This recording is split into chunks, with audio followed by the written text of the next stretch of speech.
How's it going, everyone? Welcome to this Blake of Spades episode, and today I will be talking about Matt Ryan and why I think a lot of you need to shut the hell up. Just kidding. I don't want the smoke, alright? I don't want it. But seriously, guys, this seems to be a yearly debate ever since before the Falcons went to the Super Bowl back in 2006-2017 season.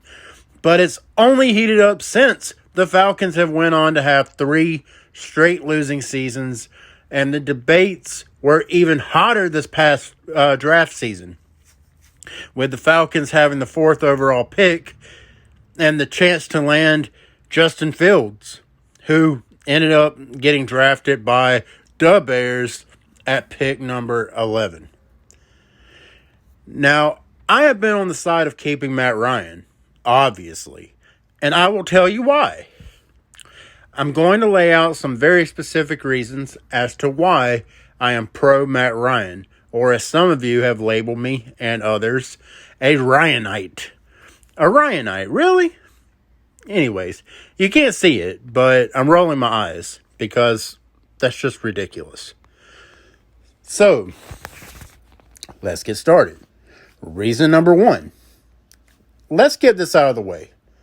Matt Ryan's contract makes it impossible to trade or cut him this season because of the $65 million plus dead cap hit. It just cannot be done. It can't be done. And for those of you pointing to next year, well, cutting or trading Matt Ryan at that point would result in a $40 million plus dead cap hit. Basically, unless Matt really starts to stink it up to the point where the blame is undeniably on him, expect him to be around until 2023 at least. So, if we would have drafted a quarterback this year, that quarterback would have probably rode the bench for up to 2 years. You don't draft a quarterback that high in the first round just to potentially sit him on the bench for 2 years. That's essentially a waste of half of his rookie contract. You know, I spent way too much time on this, all right? This first point, but look, this should honestly be the only point, considering. But, anyways, reason number 2, Matt Ryan still plays at a high level.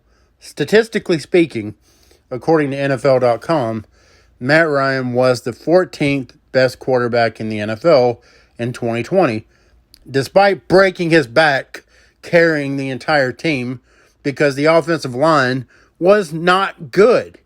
They let our boy get sacked 41 times, which was 5th in the NFL, by the way. Now, for all of you that want to say, well, if he could get out of the pocket and move, then he wouldn't have gotten sacked so much. Then explain to me why Deshaun Watson and Russell Wilson got sacked even more times than him. Or Daniel Jones, for that matter. He is mobile after all. Can't they move? Oh, I can't wait for the comment section on this one. I just can't. This is going to be a good one. Despite a losing season, Matt Ryan threw for 4,581 yards and 26 touchdowns and 11 interceptions. Yes, the interceptions are bad. I'm not denying that. I'll give you that. But consider that he posted these numbers while being the 5th highest quarterback sacked. On most teams with good offensive line play and at least a decent defense that doesn't let the opposing offense, score every single drive, or that has special teams players that know how to recover an onside kick, for God's sake, or a half-decent run game, that would be more than enough to win a lot of games and probably even make the playoffs. I mean, come on, guys. How are y'all missing this when criticizing number 2? I don't get it. I think it's just a lot of blind hate. I think a lot of you just want to move on. You're wanting to move on to the next, like, shiny object or something. I don't know. Like, I don't know. It's like you need something to spice up your lives because your lives are boring or something. No offense. It's not like my life is so exciting. But anyways, reason number 3. All right. Reason number 3. Dirk Cutter, the offensive coordinator from the last 2 years. He held the offense back by being so freaking incompetent when it comes to calling run plays. Here's Dirk Cutter to Matt Ryan. Hand the ball off to Gurley and tell him to run it up the middle. As far as run plays goes, that's all he called. Maybe that's an indictment on Gurley. I don't know. Maybe it's an indictment on Gurley and his knee just being completely shot. I don't know, guys. Anyways, you might be asking, what does this have to do with Matt Ryan? Everything. Because again, number 2 had to carry the team last year and the year before that because the coaching was every bit as terrible as a lot of the play on the field. That is a fact. And then reason number 4, and this is my final reason. Matt Ryan is one of the most durable quarterbacks in the NFL. Now hold on while I go knock on some wood.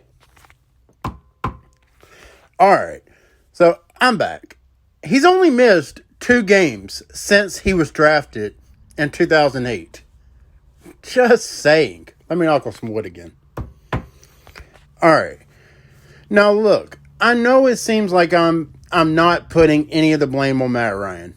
And I'll admit it, all right, that he's not as good as he once was. God, that's hard to say. Father Time is creeping up on him. And it probably won't be any more than a few years before he hangs up his cleats. But he's still got a lot left. He's still a very good quarterback. And I still believe he can win. I still believe we can win with him. I really do. And maybe even get to one more Super Bowl with him. Who knows? Maybe. I don't know if the window's still open. My guess is that it's probably not.